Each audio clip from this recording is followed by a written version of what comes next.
remember, I think 10 years ago, meeting with a manager of this emergency control room, and he told me, I have 17 systems. I need 17 different people to manage those systems. So how can I manage this? It's impossible. Yes. And he told me, I need, first of all, one single point of information. Give me one place where I know that it's true, okay? And then I need these 17 people, but I can take the decision and make these people work with this information. And I think that's one of the key topics. So how can we leverage on the different silos, put this information and help those guys?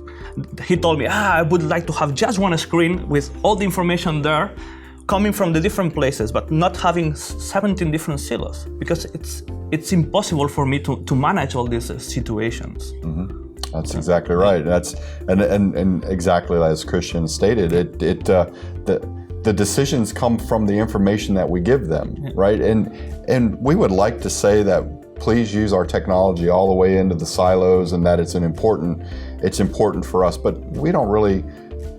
It's okay to have legacy systems in the silo, because what we're really after in the centralization is the important data that somebody might need to make a decision. They might want to know how much effluent per kilowatt hour, right? How many millions to give them a measurement of energy efficiency that they can compare this water treatment plant with this water treatment plant on an even scale.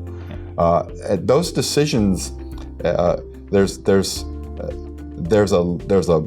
an art, if you will, of people who understand data and tie data together and be able to make those decisions across silos.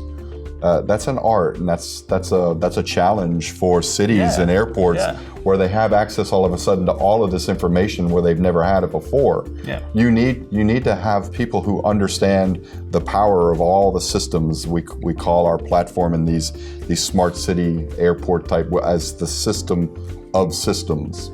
Right, that is where the decisions are made, but we have to have talented people who understand and can aggregate the data and how to use it in a more powerful way. That's a new and emerging problem that cities will say.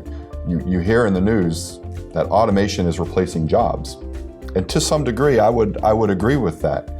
But with automation comes access to data, and you can change your job from pushing a button and starting and stopping to, am I pushing the button and starting and stopping in the most efficient way? And where can I get those efficiencies from? It's not a huge leap of faith to look at automation as something that's powerful. And believe me, when you start looking at the mounds of data and the importance of the data as it relates to the process and as it relates to the business and as it relates to the enterprise, all of a sudden you've redefined your job in a more meaningful way, not have your job taken by automation. So that's an important aspect of what that data and making those decisions brings to the table.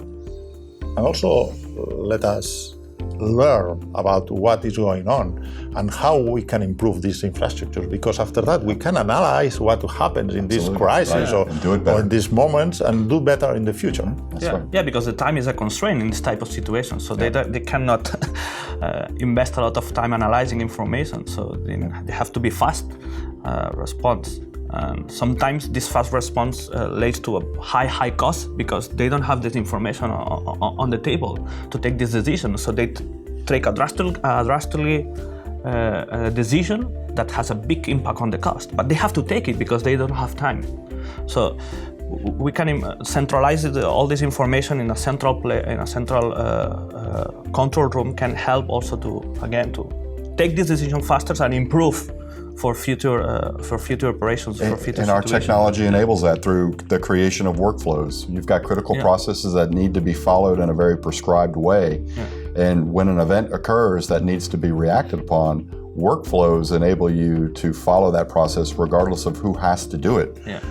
They're doing it the right way every time with an audible trail of how well did I do, how efficiently did I do that, and if I didn't do it in the most efficient way, well, guess what? The next time I recreate my workflow process and I make it more efficient, and you're getting better every day.